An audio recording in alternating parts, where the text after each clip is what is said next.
Doesn't Bastion kind of feel like a good audiobook disguised as a video game? I mean, the way it ignites the imagination makes it feel a lot more personal than most others. Like what you see happening in the game's present isn't quite as important as what you're told and how you feel about what's happened in its past. Metacritic has it graded as an 86 out of 100, so I tried ranking the story, characters, music, visuals, and gameplay from the worst to best to determine whether that's the right score for it or not. David's actually never played this game either.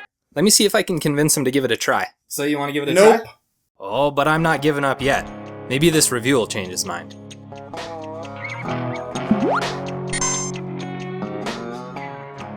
The gameplay of Bastion is kind of like the vanilla ice cream of the experience. It's kinda tasty, but it's everything else on top of it that makes the game really good. If I could choose one word to describe the game, it would be smooth. Moving and attacking and interacting with stuff just feels like it happens at the right pace. You don't have to sit around waiting for anything to happen, which is something I increasingly appreciate the older I get. And if you choose to activate the idols at the local shrine and make the bad guys even stronger, the game actually demands a surprising amount of strategy. At first it seemed impossible. Even with only a handful of idols switched on, I was dying so thoroughly I started to doubt my basic motor skills. I realized I had to abandon my favorite weapons in favor of the right ones for the different levels and enemies. Tons of thought were given to each of them, which made the upgrading and customizing system pretty fun to tinker around with. It stretched a 5 or 6 hour playthrough easily over 10.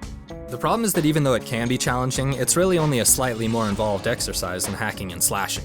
Not every game needs to be Steel Battalion or anything. I mean, look at it. Holy mackerel. Who do I look like? Famous tank driver Robert E. Lee? The hit detection can feel a little off as well, which is frustrating when the game requires any kind of precision or timing. And maybe it's only me that thinks this, but it's kinda dumb how easy it is to fall off the sides of the levels. There isn't much of a penalty for doing it, and it sorta discourages exploration. I kinda think that falling off shouldn't have been a thing at all, to be honest. The good and the bad about the gameplay just about balance each other out, so it gets a 15 out of 20, or just about average at a C.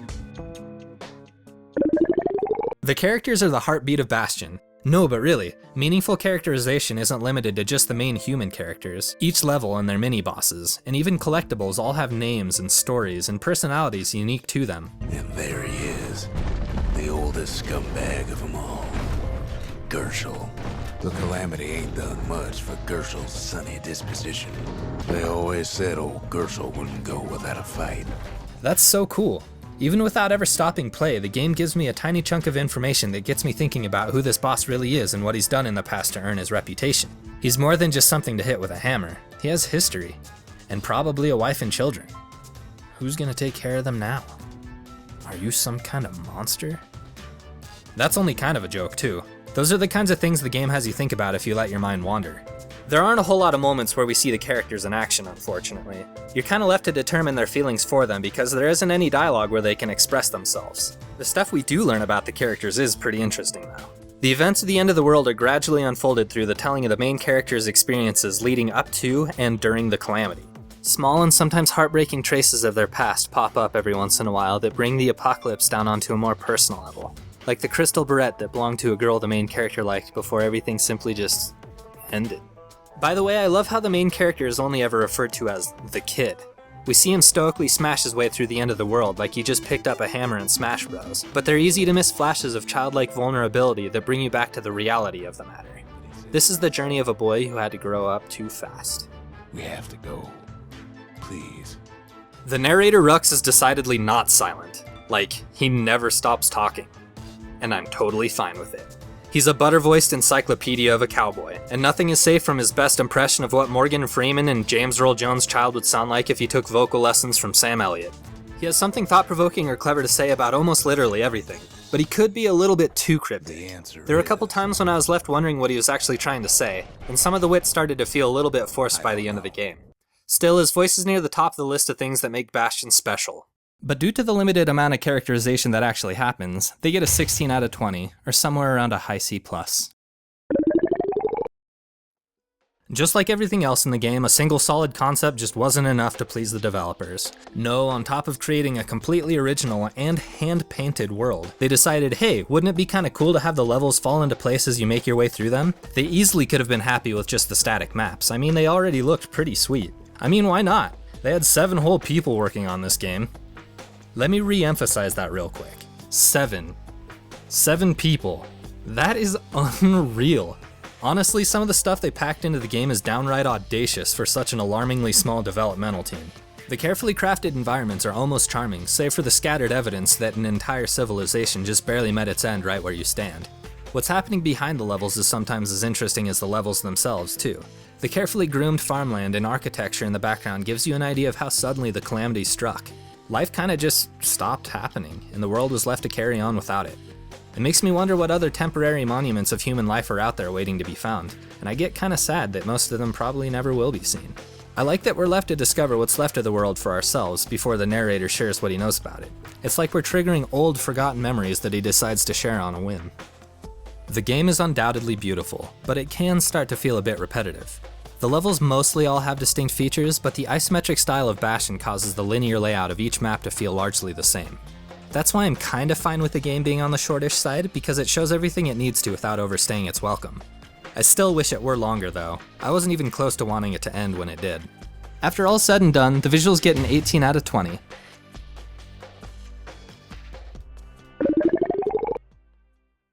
Usually I have to manually crank my brain into activity using special breathing techniques and an embarrassing amount of sleep, so naturally most of the subtleties of Bastion's story were totally lost on me the first time I played through it. What I missed out on were several moments of introspection I didn't remember asking for. This is where Bastion began to secure its place on my personal list of favorite things, just ahead of Black Licorice and slightly behind the 1980s. I think in a lot of ways we can all identify with a character's journey to reconcile themselves with the past. There's some definite survivor's guilt going on here. They only survived the calamity by luck, so who are they to deny everyone that died a second chance at life if they could go back in time and make that happen?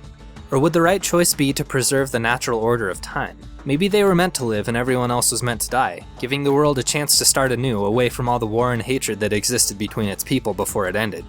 Really, hardly anything is stated in any certain terms, so you're left with your imagination to conjure up what exactly the calamity was and how you feel about it. And that's fine, because ultimately, it doesn't matter what it was. The calamity is whatever you need it to be. The real story is how we personally choose to deal with the future when everything around us has fallen to pieces. And so the decision is left with you, the player. Given the choice, would you go back in time for a chance to change the course of history? We're all haunted by regret. We've all made mistakes.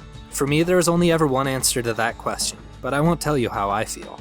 This is, after all, a game that asks you to find that answer for yourself. A lot of the story's details are too easy to miss though. Sometimes it's hard to really focus on everything that the narrator is saying through all the action, and even when you do focus on him, it can be confusing when he opts for a clever turn of phrase rather than laying it out clearly. Like the characters, you're left to create the drama and emotions of the story a little bit too much for yourself. I don't think it was entirely my fault for being kinda lost on my first playthrough. The storytelling is sparse and often vaguely communicated. That's why 18 points out of 20 feels like the right score here. It's just a touch too thin and hard to follow.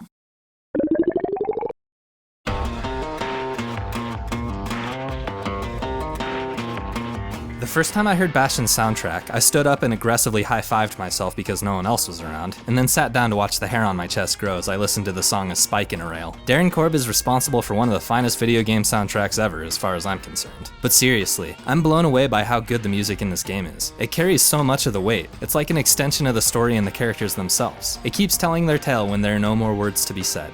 What impresses me so much about the music is how Darren found a way to blend both the constant voice acting of the narrator and catchy hooks of the songs without them getting too much in the way of each other. While I recognize how great and cinematic video game soundtracks have become, they've started to take a noticeable backseat to voice dialogue, and I can't help but feel a little bereft of the simple, melodically driven soundtracks of days gone by. Bastion's music is way more than a supporting character tucked away behind everything else though. It's as much a priority as every other part of the game. The tracks are heavily percussive and rhythmic, which make them easy to feel and follow even if they get covered up by the other stuff that's happening. Darren Korb has a frightening command over the world of video game music, and I can't wait to see what he does in the future. Should I ever do a review of his other game, Transistor, rest assured that the music will also, and probably pretty easily, be ranked number 1. The soundtrack earns a full 20 points out of 20. I honestly can't think of a single thing more that I could ask from it. This list was super hard for me to put together. I know that a lot of people would probably put visuals higher than the story or whatever, and I would totally understand if you did. Subjectively, I'd give Bastion like 148 billion out of 10, but from a more objective standpoint, it's still an amazing game that everyone absolutely should play. It is too short, and details about the characters and story are to a fault kept at a minimum, but the little it does have to offer is just about as good as it gets. My unbiased score came out to an 87, so I'd have to say that the ratings are just about right. So after all that, what do you say? Not game of the year or anything. It did, but won several of them, in fact. Over. I was only trying to mess with Mike. Bastion's a great game. I love how it sticks to the roots of what makes a video game fun. It may be simple, but the combination of music with a buttery narrator make for a polished indie title. You're not always in the mood to hear about your mother's social life while no-scoping noobs. Sometimes you just want to sit back and enjoy a good game. Hey, thanks for watching. Tell us how you would rank the game's different parts or the game overall. We'd like to know. Here's some other stuff you can check out too. You might like it. Keep an eye out for whatever we put out next too. Suggestions are always welcome.